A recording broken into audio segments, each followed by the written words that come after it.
If you've been sticking around with me, I really appreciate it. Man, so much is going on. So much is out there to try to distract us from what's really important. And I've really been emphasizing lately, just in my own personal life, just trying to focus on my finances, making sure that I am not buying unnecessary things, that I'm... Look at my chickens. They're like, what you doing? Yeah, I've really just been focusing on buying some extra things for my pantry, organizing my house, making sure that I've got what I need, so I don't run out to the store and get extra things.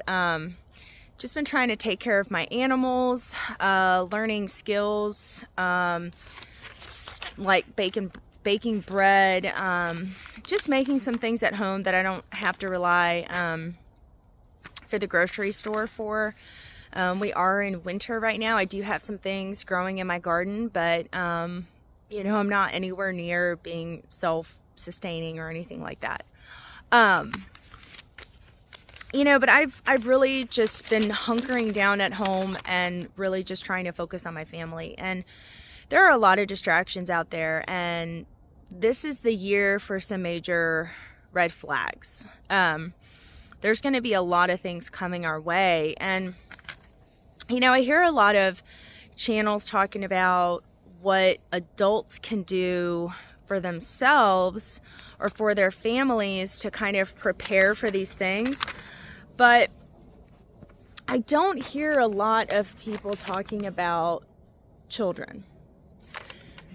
And I'll tell you what, the powers that be, honestly, they don't care about you and me.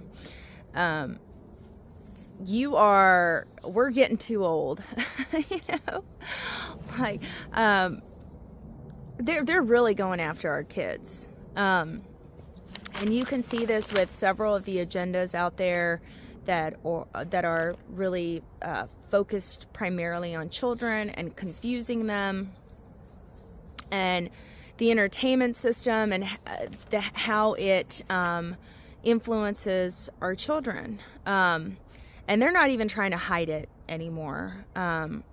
So many of their agendas are just out in the open, and it's clear as day, right? And they're going after our kids because our children are still very programmable. Okay? They are the next generation. They're the ones that are going to be next in line, and so are their children. So if you can confuse our children, if you can make them apathetic and so reliant on the system, and just plain old confuse them and indoctrinate them, you know, then you've kind of got an ace in your pocket. You know, you're winning. So today's video, really, I'm making for our children. These are some of the things that I really think are important for us as parents to pour into our kids, to start planting seeds in their mind now. And I think not only will these things help them to be resilient individuals, but sovereign individuals. And I think for us parents, that has to be the utmost priority. Not grades, not their friends, and not what kind of events they're attending, but to make sure that they understand that they are sovereign human beings, and that that's the only way to go. Because the other side is trying to pull them into a complete control system where they give up complete autonomy of themselves, right? Like, the new gold is data mining. And again, I don't have to tell you guys. I think if you're here with me, you understand exactly what I'm saying. So I'm going to read you my list of things that I am doing for our children. I've got 3 boys, and these are things that I am just every day chipping away, or not chipping away, but just planting those seeds now. I know that my kids will come to a point where they may turn away from everything that I'm saying. But I also understand that there will come a time when they will grow up and mature and remember my words and remember the lessons, and it will all make sense. So here we go. You know, we need to prepare our children. We need to plant seeds. We need to become a wall. We need to be structure for them. Children need to have structure. When you have structure, you have security. You need to communicate about the agendas of in the world in a way that it suits you. You don't have to freak out your kids with everything that's going on, but I do think that we need to communicate and tell them about certain agendas, like boys can never be girls and girls can never be boys, okay? Provide critical thinking skills. Instead of, ask engaging questions where they can think through things for themselves. Provide life skills, how to cook, how to clean, how to chop wood, how to make a fire, how to build a shelter. These are skills that people lose over time, and they are critical. Teach resiliency. Okay, how do you teach resiliency? Well, by sometimes being difficult, by telling them no.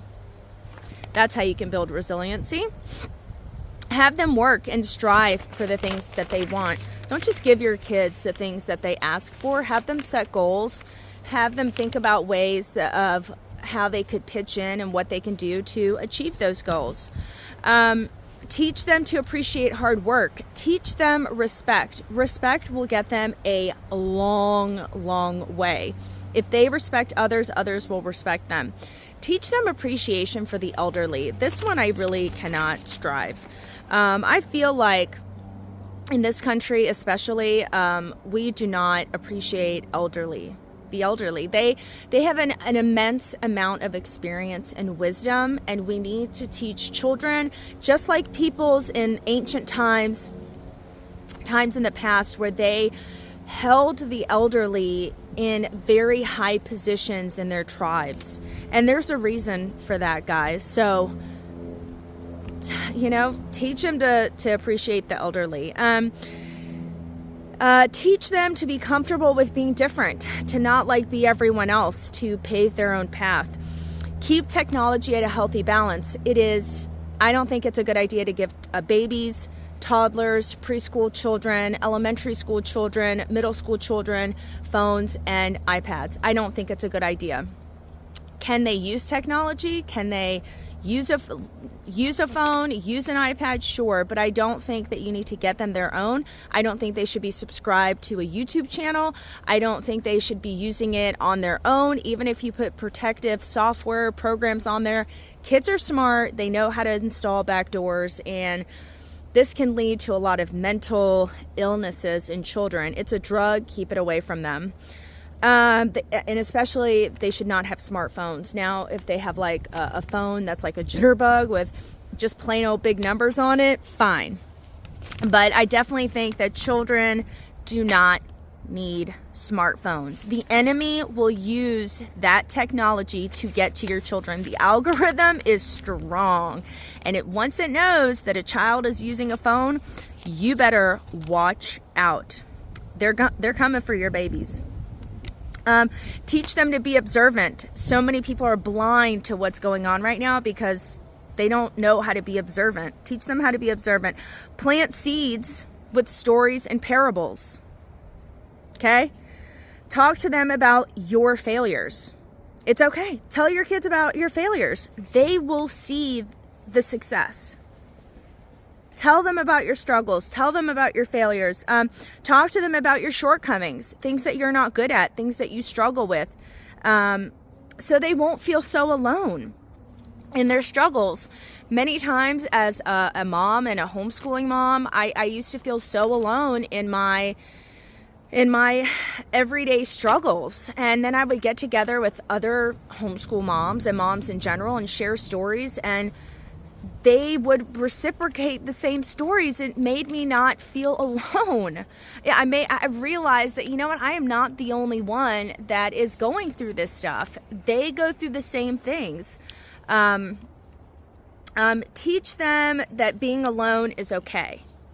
To like themselves, to be by themselves, that it's okay. Teach them that life comes with seasons and reasons. Teach them quality over quantity. That, you know, having 50 friends is not better than having 2 amazing friends that you can count on, right? It's quality over quantity. Teach them that sometimes they're going to have to kiss a few frogs in relationships and in friendships. Like, you're going to have to go through some crappy relationships, crappy friendships, in order for you to know what you're looking for and what you expect in your life. You have to see the opposite to know what it is that you want. Teach them to seek adventure and to make mistakes and failures. That's what that's my pig. That's what makes life interesting, okay? Life is boring if you're stuck in a box and everything is given to you. Oh man, get it, piggy. What makes life an adventure is when you go through some sort of, you know, catastrophe or, you know, something that threatens your life, and man, you escape it and you got through it, right? Like, woo, I feel good to be alive. And those are mistakes. Those are failures. That's what makes life interesting. Teach them that the most important decision that they will make in their life is who they marry, who they spend the rest of their life with. It is the most important decision that they're going to make. Teach them skills that they can do with their hands, not just their mind. A lot of us are just so focused on the things that we do with our mind. And we need to teach them skills on how to use their hands. Teach them that the mind is not who they are. You are not your mind. Your mind is separate from your soul. Your mind can either be a tool for you or a tool against you, and you have to learn how to use it. You have to observe your mind. Your mind is not you. Teach them to get to know themselves in life. That is why we are in this world. We are here to get to know ourselves. And at the end of this life, the boss, you know, like when you're playing a video game and you have the ultimate boss at the end that you have to defeat, that's actually you. You're the ultimate boss. You're Bowser. You're going to have to take a look at yourself in the mirror and accept yourself with all your shortcomings and warts and all the good things that you have. That's how you level up. Forgiveness is the best medicine. Teach your children that forgiveness is the best medicine. You don't have, just because you're forgiving doesn't mean that you have to forget. It doesn't mean that you have to let this person back in your life who's done harm or has hurt you. Doesn't mean that you have to be a doormat to them, but in your heart, you have to forgive them and understand that the reason that they hurt you is not because of you, but because of them. It's something within them that they don't like or hate that you bring out. And so that's actually the way to level up in this reality, is to forgive the people who have done you harm. Forgiveness, so important. You have to also see people who have done harm to you and understand that you are also capable of those things. You are also capable of hurting another person and making them feel pain. So have empathy for the person who has done you harm or has hurt you, and then forgive them and move on. Teach them that adversity, problems, failures, things like that, add character, and actually it makes your life easier. You do not want a life that is free of problems, because then it's very easy for you to get bulldozed. You want a life that has some adversity in it, because not only will that add character to you, add a few scars to your skin, but the next time that you face a problem, you will be so much stronger, right? Like it's like a young tree in the woods. When it's constantly getting bombarded by the wind, it is actually building up strength, right? Its trunk is getting thicker, right? So adversity builds thicker skin and is actually beneficial for your life. Teach your kids that. Teach your kids that happiness is a quick and easy feeling, and being content is everlasting. Happiness is not something to strive for, because it's like you going out and buying something new for yourself. You get that quick endorphin kick and you get a little bit of that happiness, but it doesn't last. Right? But being content, being okay with who you are, where you're at, and what you have, that is everlasting. Teach your children to be grateful for everything that they have. Teach them to be grateful, to wake up in the mornings and to not only love and being content and being grateful for where they're at, but everything that they have. And that includes all their successes and all their failures. And last but not least, teach your children to live simply. It seems like life is so fast-paced and there's so much to do. And I truly believe that people, although they had their struggles in the past too, I think that in some ways, because their life was simpler, they were more content, right? Like when I think of people who are like the Amish and they live so simply, I mean, their main focus in life is just to grow their food, feed their family, take care of their animals, spend time with their children. That is a simple life, right? I think we humans, especially in this day and age, we overcomplicate things to the max. So simplify your life, simplify your child's life, and slow it down. And when we can live a slow and simple life, I think we are ahead of the curve of everyone else. So guys, that's it. That's all I've got. Sorry if I sped through these, but I don't want to make this video, 30 minutes long. But I really appreciate everyone being here. Please make sure to give my video a like, subscribe to my channel. Please share it with friends and family.